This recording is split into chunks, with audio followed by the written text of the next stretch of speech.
Over here I have my Chrirsstmas wreath. I'm going to start by trimming it off a little bit because there's like some twigs poking out of it and it's going to get into the way when we start weaving our Dreamcatcher.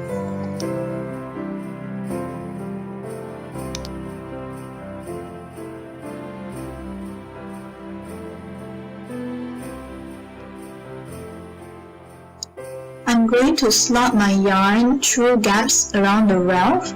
I know you're probably going to ask this question. How much of yarn do I need to use? It actually depends on how big of your circle is. Mine, I use, I'm not sure how much I use, I think. But what I did was I took my yarn and I looped it around the circle 3 times to get an estimated one, and it came out perfectly. It was just right, with some leftovers as well. So I would suggest you use this method and just loop it around 3 times to get the length. And yes, tie a knot there as well. This is going to be your starting point.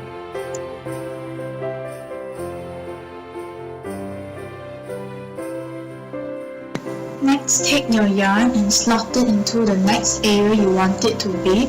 I'm going to make mine in a hexagon kind of shape. Remember to pull it tightly, but not too tightly that you break the branches, because this is, after all, a handmade wreath.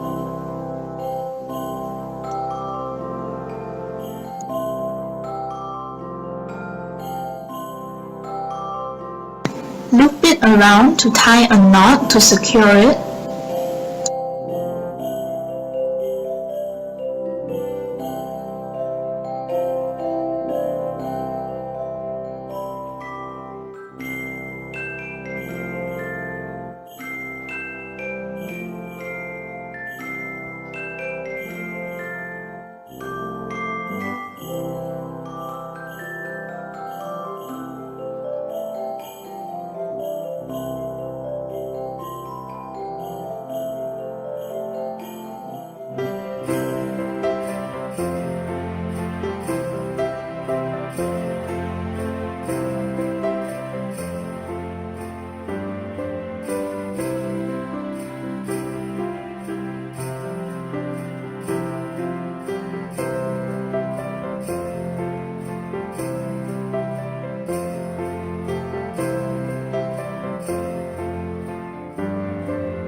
Here I'm going to show you a more detailed version of how you're going to tie a knot.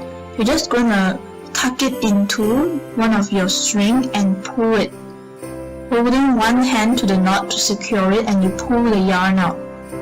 Just like how you tie a regular knot, except you have to tie this one tighter so it won't get loose.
almost finishing my first layer. I just have to tie one more knot here. So I'm going to be stringing my yarn into my starting point. Feel free to stop and pause the video until you have gone to this step.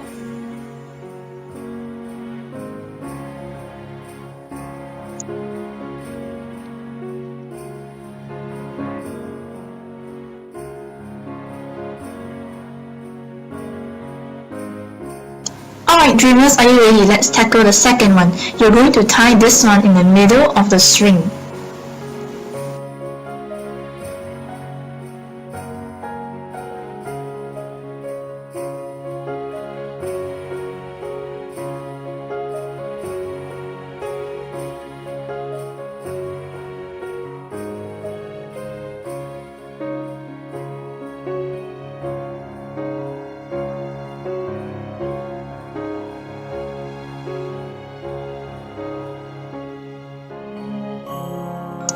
After you have looped your yarn in, it's time to tie a knot again.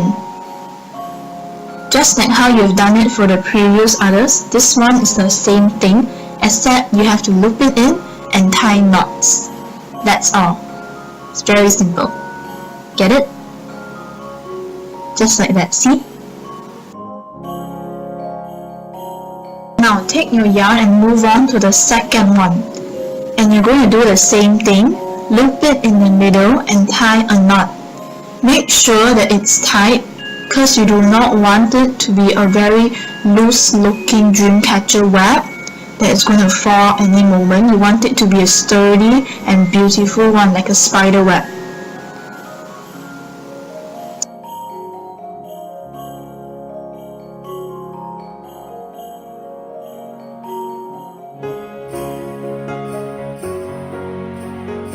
Congratulations! You finished the second one. You're going to do this to your whole dream catcher until you get the circle to be smaller and smaller, and finally you'll reach the middle.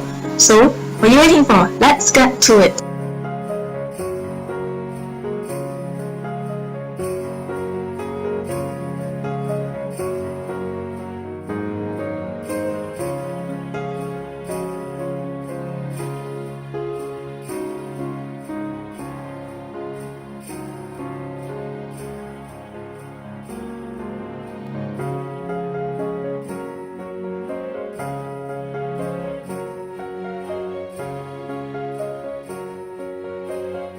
Once you have reached the middle, you're going to string a bead and you're going to tie a knot. So that is going to be the center of our dream catcher.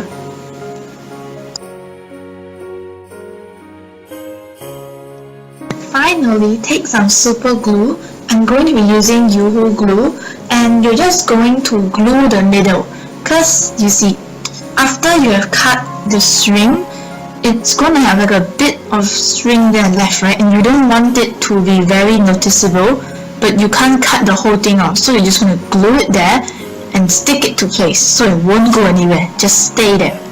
So your knots will come unloose and your beads will come falling down and the whole web will eventually fade apart. You do not want that. So you're going to glue it.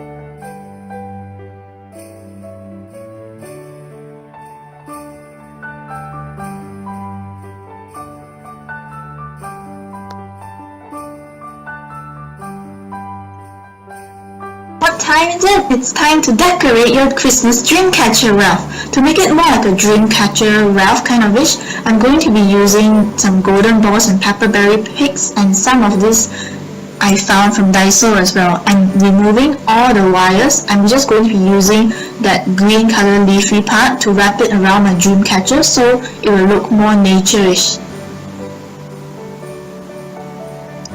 I might use the flower for another Dreamcatcher maybe, for not a Christmas version.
Ta-da! Our Christmas Dreamcatcher Wreath is finished. I've added this red colored bow in Christmas red at the bottom to make it look more Christmassy. I think this DIY turned out pretty good. I love how it looks so naturey but Christmassy at the same time. A lot of people prefer to buy wreaths outside from shops, but I think that you should make your own one. Not only you save money, but it comes from the heart. You can decorate your house with DIYs you made yourself and save money. I hope you all have enjoyed this DIY. Please give it a thumbs up and please give it a try. I love to see you make one. Thank you!